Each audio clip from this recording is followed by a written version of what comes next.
All right, so getting into Throne of Tides here. Speaking very briefly on this dungeon, be a very brief, short video here. Not a ton of stuff to do in this dungeon. Unfortunately, it is extremely linear. Probably my least favorite type of Mythic Plus dungeon. So this will be a very quick video, but something that I do want to try and get something out there for every dungeon with just some strategies, just some information. So this will be going over some general information more so than any Warlock specific information, but we'll be trying to get as much out there as I can. So real quickly, this is kind of a general route. This is typically a little bit more chain pulled. This is a little bit more chain pulled, stuff like that. It's kind of a general route that you'll go. Typically, people are pulling both sides just to give you as much room as possible on that second boss. But kind of a big important note here, and I'm going to pull up some information here on the Oracle in just a second. This does cast Healing Wave and Water Bolt, both of which are very dangerous casts, both of which we do want to either interrupt or knock. So a very viable target for Cursive Tongues, especially with impulse that have multiple of these. It's very easy just to miss a cast, miss a Healing Wave. Healing Wave being a little bit worse than Water Bolt, probably. But a good Cursive Tongues target, nonetheless. One thing that I like to do, and my cursor here is a little bit weird because you can also see my Warcraft cursor, but getting a gate, especially if you can get ahead of your tank, if you have a really slow tank like a Death Knight or something like that, you can get ahead of your tank a little bit. Getting a gate down from like here into this pack down here. This is a very atypical, or a very typical rather, pull to do just all three of these. If you can get a gate down, it can really save a Death Knight, especially a lot of hits in the back, if they can just gate into there instead of having to run all the way in there with Death Advance. So that's a worthwhile gate. You can also gate here. This is something that I have seen more people doing, pulling this 3-pack into this 3-pack. Not so much on bolstering, but outside of bolstering, even on fortified, this is not a terrible pull to do.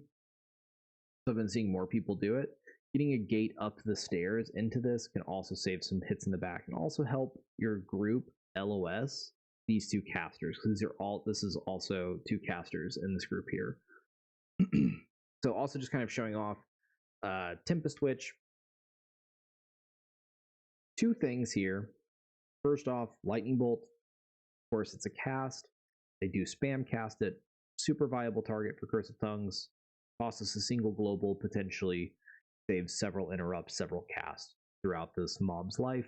Second thing is Lightning Surge, actually. This is a magic dispel. And typically your healer just dispels it. No big deal, no harm done. If they don't, however, you can actually dispel this as a Destruction or Affliction Warlock with Imp. So worthwhile to know that if you have multiple Tempest Witches in a pull for whatever reason, you really shouldn't, but if you do, and two of these casts get off, well, they're not actually a cast. If two of these go off at the same time, where your healer can't dispel both of them, you can dispel one of them. Or if your healer dies in a pull and you can't battle res them, you can dispel it. Not so much the case for Demo, of course, because Felguard. Coming in here to Snapdragons, just want to briefly touch on these. These mobs hit super hard. If anyone who's done this dungeon probably above 12 knows that these are a dangerous mob in this dungeon, even though they look absolutely harmless. The stacking bleed, I would probably quick judge as a DPS, if you're at 4 or higher stacks. 4 stacks is probably healable. It's not great, but it's probably healable. Above 4 stacks, send probably a moderate defensive. Dark Pact is probably enough for Warlock. Unending Resolve would not be unreasonable, especially on fortified. So just kind of throwing that information out there. They are vulnerable to all knocks, so they are vulnerable to stuns, fortifies, fears, the whole shebang, everything there. But they do typically, especially on fortified, live long enough to get enough stacks out there, and especially on your tank, can be super scary. I would typically recommend saving knocks for midway through a pull, so that your tank can decide if they have too many stacks. Sometimes, a tank is sitting at like 11, 14 stacks. Very, very scary number. Quick, early on in the pull, and sometimes a little bit later on the pull. So if you get it kind of in that midway point, typically you give them enough time to decide if they need to run the fuck away and potentially drop their stacks. So always a good option there to kind of hold off and just give it a little bit more time to potentially stack up or see how the tank is kind of sorting it out on their own there. Basically, all of your Warlock gates are going to be straight shot. Here's your Warlock gate. That's all you really need to worry about. But to speak on first boss, a strategy that unfortunately I was not able to display in this video, but is becoming more used, more well known for focused Tempest. It is the channeled ability on the boss, and what it does is it actually technically targets a random player with like effectively chain lightning that will bounce between them and the next nearest player. The best strategy for trying to deal with that is to position your tank effectively within the boss's sprite, as close to the center of the boss's sprite as you can possibly get, and then have your 4 members of your group, so your healer and 3 DPS, spread out to the 4 corners around them, so that for every person, the next nearest player to them is the tank, so that whoever gets targeted by Focus Tempest, it will always jump between one person who's not the tank and then the tank, and back and forth that way. Especially on high tyrannical keys, probably anything exceeding a 22, it's very easy to die to that mechanic, and that strategy basically trivializes it. It's hard to do outside of an organized group, but within an organized group, it can, like I said, almost trivialize the encounter, just because it takes an unreasonable amount of damage and converts it into an absolutely just, your healer will probably have to do 3/4 the HPS to keep up with that fight very easily. The second boss, there is a small worthwhile note, especially for destruction warlocks. Unfortunately, dots don't work super well on the oozes that spawn, the awakened oozes, but Rain of Fire works fantastic. So dropping a Rain of Fire on them does help to push them back very, very well. Unfortunately, Demonology is in a much tougher spot. Their Hand of Gul'dan does not push down the entire group of them. It will only push back the one that it hits, the primary target. And unfortunately, none of their demons push them back. So Demonology is much worse at dealing with those. My personal preference is an Elemental Shaman is fantastic. Earthquake does it. Chain Lightning does it. They basically solo the mechanic. Restoration Shamans can do it with Chain Lightning if they just Chain Lightning off the boss as well. But unfortunately, Warlocks are in a tough spot on that fight in particular, unless you're Destruction, in which case you just Rain of Fire it. Having Demonic Circle is a fantastic option if you just want a Demonic Circle for the Festering Shockwave. You don't have to take up the exact same space as everybody else. There's really nothing that causes a problem with you being against the wall, but say you ran out of your wave for whatever reason, or just misposition. This is more of like if you have already mispositioned, here's a way that you could potentially help or fix that problem, which is drop a Demonic Circle, teleport when the Festering Shockwave goes off, of course reposition after that. Can super help you, really help you get back into position there. Speaking on these mobs, Curse of Tongues on the Mind Flay mobs is very helpful.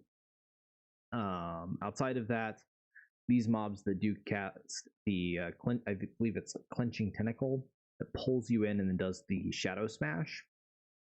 Demonic Circle, absolutely fantastic, gets you right back out of that. As long as your tank does not just pull them right on top of your Demonic Circle, you can just do it on repeat.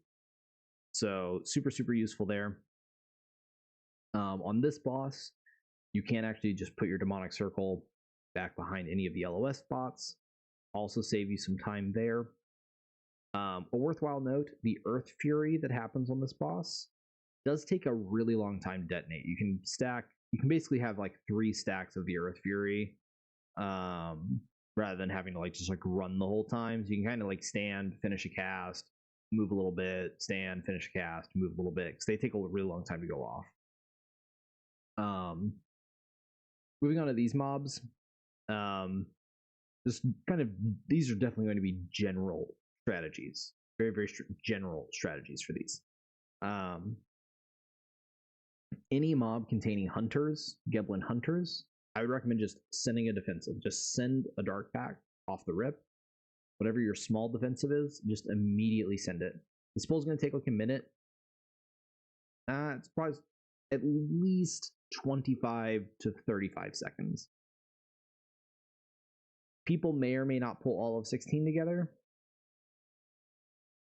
If they do, then you probably would just want to send your second defensive, even if it's a very large defensive, on this pull, because this pull should be nothing. These Aquamancers should never get a cast off. Worthwhile to note, these Aquamancers have a very long cast. Curse of Tongues is very good on them. It's a lot of globals. So depending on your group comp, how quickly you're going to kill them, it may or may not be worth it to cast Curse of Tongues. If you're going to kill them super slow, I would probably Curse of Tongues them. If you're going to kill them super fast within a couple of knocks, probably not worth it. Whenever these cast Swell, the water elementals cast Swell, it hurts a lot. It does an obscene amount of damage, especially if you have a couple of stacks. Unfortunately, Warlocks have no way of removing stacks, either from themselves or anyone else. But you can defensive, potentially even double defensive, and live it without any too much trouble. I would probably typically recommend, if you haven't at some point within the dungeon already, put down a soul well right before you go into here. These are a very ticking damage, and it's really easy to use a health stone to live this. Making sure everyone just has a health stone coming in here if you're playing with a Warlock or are a Warlock. Super useful. I know that's a very obvious thing to do, very obvious to make sure that your group mates do have a health stone, but in this case in particular, this is not burst damage that you're dealing with. This is very small ticking damage. Even if you're dealing with less skilled players or pugs that don't normally have a Warlock in their group, and maybe you're a little bit less used to using them, they have a lot of time to consider it. I see a lot of pugs that would normally not be using health stones. They do actually use the health stones here on these elementals, so super useful to just ensure that they have one. So of course 16, 17, and 18 are those water elementals. Then we get to the boss here. So there's nothing super fancy about the boss either. Boss is super straightforward. Worth noting that you may be responsible, if you are a caster, at interrupting the splotches. The splotches, when they die, do not drop the dark puddles on the ground at all. It is only the sludges that do. So if you can basically just outright solo one of the splotches, which you might be able to do, they're not super tanky, you don't have to worry about kicking it in, just kill it. That's fine, because they don't drop the what I call poo on the ground. So it's not really a problem if you just kill it. But the sludges in particular, you don't want to try and group up. Something that I see a lot of people mess up is you don't want the sludges to die inside the boss, and you don't want to drop your poo, your blotting barrage. You don't want to drop it inside the boss either, or anywhere near the inside of the boss, because it starts to expand from the midpoint of where it's dropped. And if that midpoint is inside the boss, then the people who go to clean it up have to step into the boss and take that added damage. You're not immune to that damage when you have the cleansing mist. So they have to take that damage in order to clean up the poo. And you definitely don't want them to have to do that. So make sure that you're not dropping that inside the boss, just outside the boss. And ideally, the blotting barrages, you do want to drop those near whatever existing puddles you have. So typically, assuming that your cleanup crew is doing the job correctly, you should have none when the ads come out. Then the ads come out and you kill them, and the sludges will drop their poo, right? And so you want your blotting barrage members, the 3 people targeted by that, to actually go wherever those sludges died. not wherever the hell they're standing, but they need to move to where those sludges died so that it's easier for the next cleanup crew to make sure that they get everything. It's very easy to get overwhelmed in the fight because if you don't get all of the poo the first time, it just makes it increasingly hard. It just kind of cascades in on itself to the point where your tank may very well have nowhere to stand. That's something that I've seen very commonly in the 15 to 22 range that I've been kind of running with some friends of mine here lately, with people just not cleaning up correctly, and then that just kind of cascading into there being nowhere for a tank to stand, and just having to kind of shield wall and stand in it. So they're kind of just some general strategies for both trash as well as some bosses within Throne of Tides. Like I said, unfortunately, a very short video. I don't think there's a lot you can really kind of game in this dungeon. But one thing that I did forget to mention, on these sentries, they do cast the healing absorption shield that causes your breath meter to appear, and then you take big chunks of damage. Worth noting that if you're already at full HP, you cannot use a health stone, but once you start taking ticking damage and go below 100% HP, you can soul burn health stone, and it will almost always just full clear it.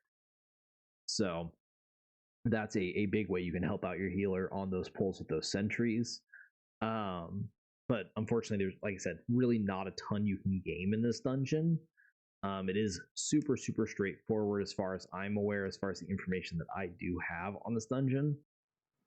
Thank you very much for tuning in. I hope you enjoyed the video. If you did, please absolutely do check out some of the other content available on my channel, or catch me live at twitch.tv/Gadalis. Please follow so that you can receive live notifications for when I am streaming. And please don't forget to like, comment, and subscribe on the video.